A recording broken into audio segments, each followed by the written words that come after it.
welcome back to another ABE update. This time we have arrived in June, and there's a few messages in June, and we begin with a fairly long message. That the first one in June is Saturday the 11th of June. Okay, here I go, bear with me. See here, we would like to say something of importance now in regard to a new rise in certain positive thinking fields, something that you will see a surge of again now. But you see, this surge, and where it does come from, has overt meaning, a rocky foundation, if you will. See this, for many a year you have been exploring, as a species, your co-creative capability. But you see, what has become amiss is that you are exactly this, a co-creator. You are dealing daily with a multitude of energetic frequencies, and this is part of the human experience. How in this? By selecting and dissecting and pointing to only that in which your own perspective seems positive, how can that be only of benefit? We ask this because when you do this, you indeed do shut out more than you allow, more than your being is allowing to see and be. We do so understand that your perspective can become very much entangled. And you may say that without such definitions, then how will I be able to function? What we say here is the overwhelm of mental capacity at present is causing you a dis-ease, for you are pacing and placing. If you try to become happy, you will never allow happiness to be. Remember the word co-create, for there is much more to unveil here, and this co should speak louder than the create now, something in the latter in which you have been but focused on. For you see, life in and of itself is a mutual arising. Allow it to be so. It is the wonder and beauty of a human life in all its multitude, you see. The reason that you are on edge or anxious, and as a species are becoming more and more so as you all open up more and more, as you allow more and more, is because you claim this as your own. Allow it to be, allow it to pass, and allow yourselves to see clearly. It is not all mind, it is not all heart. It is not only energy. Like we have said, you are a multitude. Allow these to come into unison now and see this new wave of co-creation truly emerge.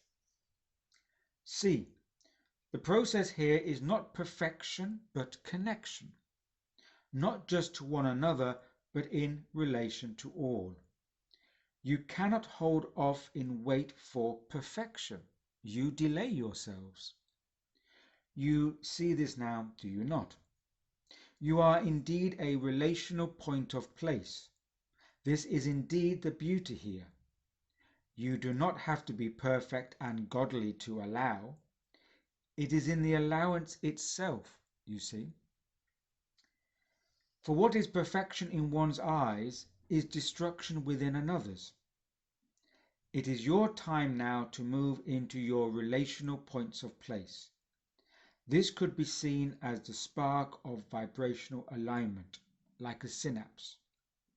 See, who will then allow also and connect up? This will be a new consciousness sparking, vibrating, resonating. This will be your shifting point now to allow others. It is here. Well, that's quite a lot of information in that message. The first part, I think, is well, it's all interesting, but the first part focuses on what we call positive thinking. And Abe says that there's going to be a rise in this, especially now. And the danger here is that we try to focus only on like positive thinking, those things that make us positive. And what Abe says is that we are a multitude. We exist in a multitude of frequencies. And just by picking and choosing, we may be a detriment to ourselves. Because if we only say, I will only think of the positive, I will only allow the positive, then um, we're also making other parts of ourselves weaker, because we are saying, I only want to eat this type of food. And therefore, you're not bringing in the total nutrition. So, for example, if we are so focused on positive thinking, and then something comes into our path that maybe negative or maybe unpleasant, then it's of a greater shock, because we've not been accustomed to these other impacts. We're saying, I only want to look at this, but we have to be aware of the other energies. And this positive thinking can become like a false band-aid.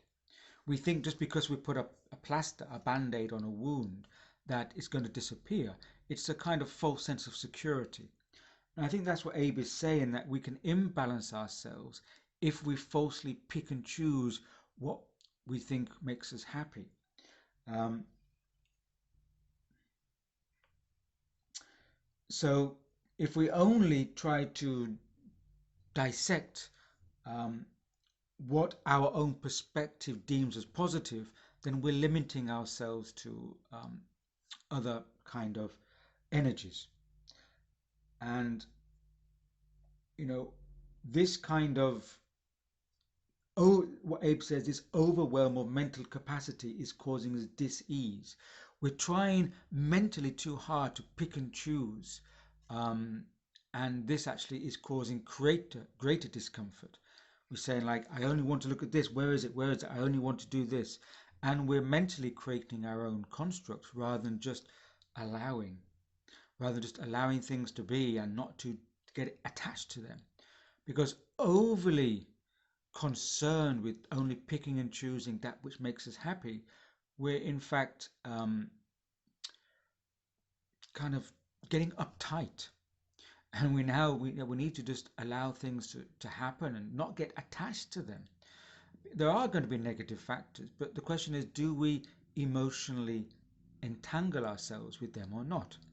And if we're emotionally invested in only picking out the sweeties we like, the positive things, we get more attached to that and we get entangled in that. Step back and allow things to flow and don't get entangled. Don't pick and choose so much. It's a mental overwhelm, says Abe. If you try to become happy, you will never allow happiness to be. If you say, only this makes me happy, and you go running after that which you think will make you happy, you may in fact be blocking happiness from occurring. We don't always know what makes us happy. Chance encounters, serendipity, coincidences as they're called, can make us happy when we're not looking for them. The unexpected encounter, or etc. So it's like we're chasing our own tails and we lose the path. Of course, these are only just my interpretations, take it or leave it. Um, so that's what Abe says, that we are co-creators, but the important part is the co-part. We are relational with so much else. We are a multitude, and we have to understand the co-part. As Abe says, it's not perfection but connection. If we are so uptight trying to wait for perfection, then we'll never get anywhere, and we'll lose out on connection because we're so uptight trying to find perfection. Um, so Abe says, we're trying to claim too much. Allow it to be, allow it to pass, allow yourselves to see clearly. It's not all mind, it's not all heart, it's not all only energy. There is, of course, energy is a fundamental part, but we have to, live in a physical life, and we have to combine elements of the physical existence. It's part of the heart, it's part of the mind, it's part of the energy. is not only one to the exclusion of all else. Life is a multitude of aspects. Um, and so we should not delay ourselves by trying to, construct this image we have of being perfect. Um, this is a nice line. You do not have to be perfect and godly to allow. Sit back. Um, allow life to be. You don't have to be anybody, godly or perfect, to allow life to be. Um, and this could be the spark of vibrational alignment, just like a synapse connecting. We are trying to form new synapses in us, a new perception. And, if we're too focused on trying to construct that, we may get into an artificial area where we're trying to put things together, where in fact we have to allow these things to come together within us and don't overly force it, in conjunction with some mental image we have. Um, and so this will be our shifting point to allow others. When we shift and allow ourselves, we can allow others to shift also. Um, and the final three words, it is here. Not something we have to go running after. It's here if we allow it. So, as always, a lot condensed into the ABE messages. So, thank you.